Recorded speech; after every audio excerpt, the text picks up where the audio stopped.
Hi, I'm Tia Cristy, and today we are doing our journey to TEDx Wilmington. I have Greg with me, and it is a beautiful day. He's got nice sunshine showing up behind him, and I love it. So, Greg, thank you so much for joining me today, making time for this. You are part of the TEDx talk for Wilmington in April. So, what's that? April 29th. It's going to be an all-day event. It's going to be fantastic. And I'm so happy to have you on the lineup.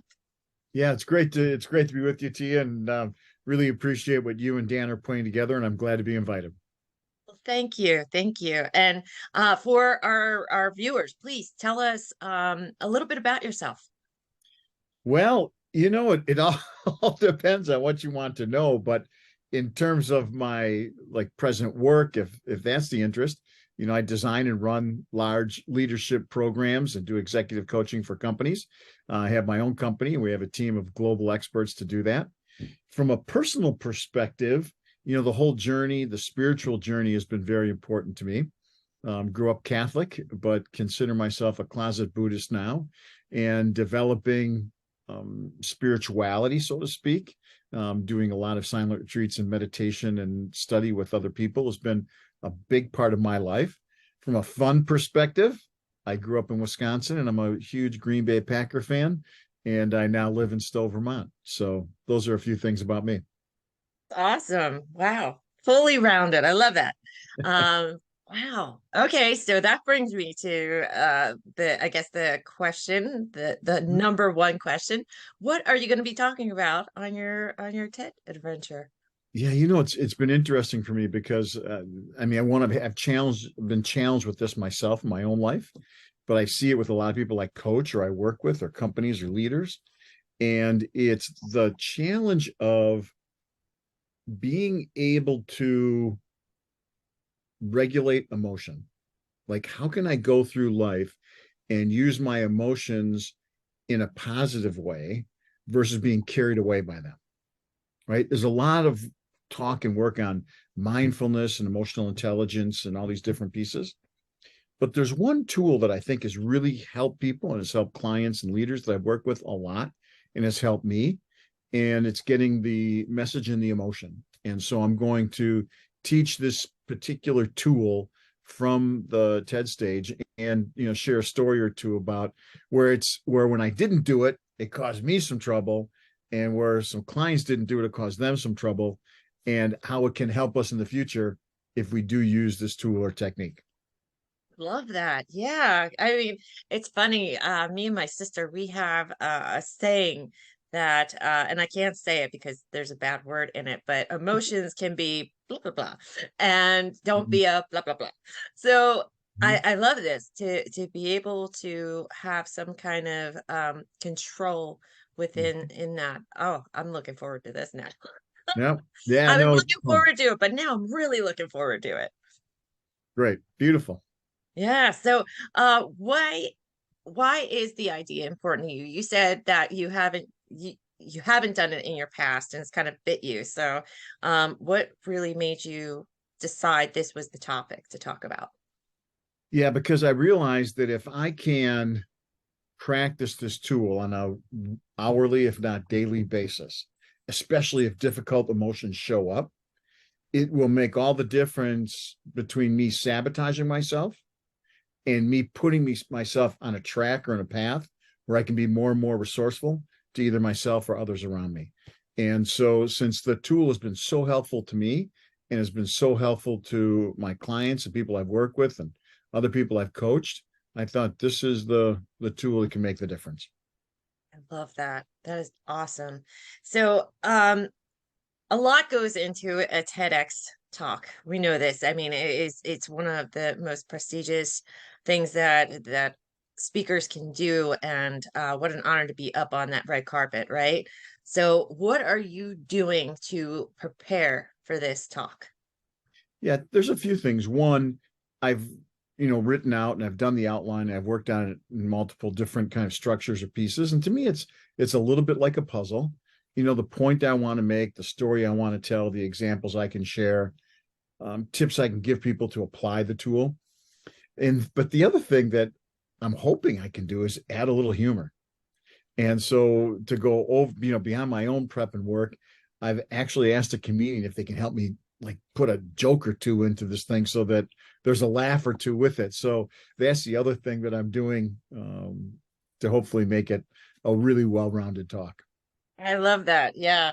I am a TEDx alum myself, and I went a little bit of the funny route myself, Mhm. and I have to warn you, until you hear that chuckle, you're like, is it going to be crickets? Yeah. So I have full confidence you are going to have very interactive audience. So Yeah, no, I'm looking for, I mean, either way, it's going to be great. And if people haven't thought about this, they're going to be like, oh, I get that. That makes sense. I should do that more often. So even if the jokes bomb, I still think it'll be okay. it's, I mean, we live in a society of dad jokes now, so no joke's going to bomb. That's the truth. I could do dad jokes Oh, I love that. All day, right? All day, all every day, day. all day. What type of person in the audience are you hoping that will be most impacted by your talk? I mean, and when I say audience, I mean Mhm. within the theater, but also when this goes online, you're going to be reaching so many people. Who are you really trying to impact with this? Yeah, I mean, the people that I work with the most are leaders and mostly leaders of other people. So executives, vice presidents, senior directors who run teams and groups, those are the people who I hope can get this message because when you're in charge of other people, the way you live and model really filters down to what impacts your team and other people. And so from that filtering aspect or cascading aspect, I hope those folks hear it first. But at the same time, one example I'm going to give us from when I was in college and I wasn't in charge of anyone. And if I'd have been practicing this tool back then, it could have saved me significantly. So it can appeal to a lot of people, but my big target is people who are leading people. I love that. Mm, Yes. Yes.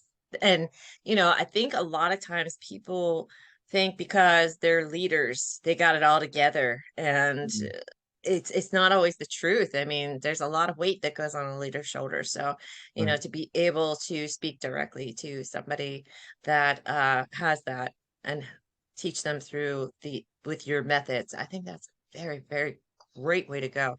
So you're going to impact these types of people. What kind of impact do you want the talk to have, like on the world, like as a whole? Mhm, mhm. Yeah, I mean, I don't have any illusions that it's going to impact the world, but here's the people who do take this tool, how it can impact their world. It will help them deal with the difficult more easily. And when I say the difficult more easily, there are a lot of difficult emotions that can show up. Loneliness, rejection, anger, anxiety, etc., fear. These are difficult emotions. And when we have these emotions show up and we don't have a real practical, easy way to deal with them, they can create all kinds of challenges for us. And so, what this tool will do is will help them from a very practical way to deal with these emotions and to be able to move forward in a resourceful way. And so, that's the world that will be impacted. The world that is prone to these difficult emotions and is affected by difficult emotions. So, That's remarkable. mm, Remarkable. That's a great answer, Greg. Oh, yeah, wow. yeah, Yeah. Huh. I'm looking forward to this. I think that it is great. going to really, really inspire and take a lot of that weight, especially in people, leaders in business and influencing the world.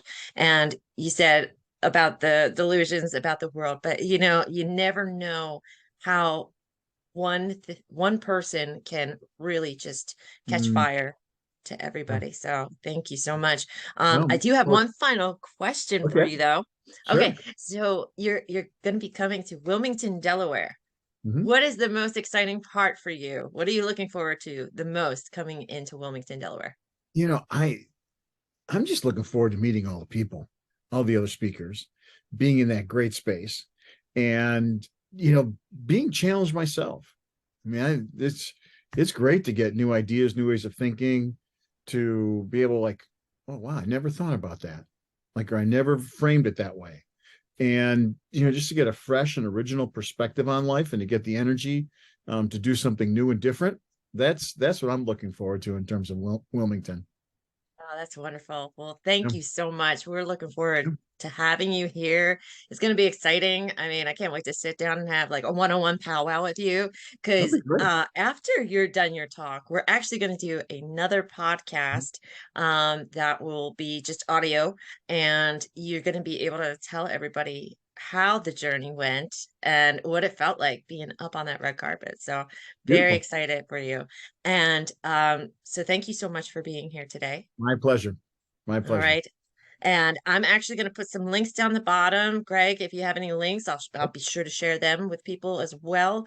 Great. And also reminding people that, if you're trying to get to the road of TEDx, you know, myself and Dr. Dan, we offer some training to help, speakers improve or gain the confidence to get up on that stage because there are brilliant minds and these are ideas worth sharing. That's what Yeah. TEDx is all about. So, Yeah. all No, right. I've actually recommended several people to Dr. Dan. So hopefully that will continue. We'll get some people up there as well. New people. All right. Excellent. Excellent. Well, thank you again.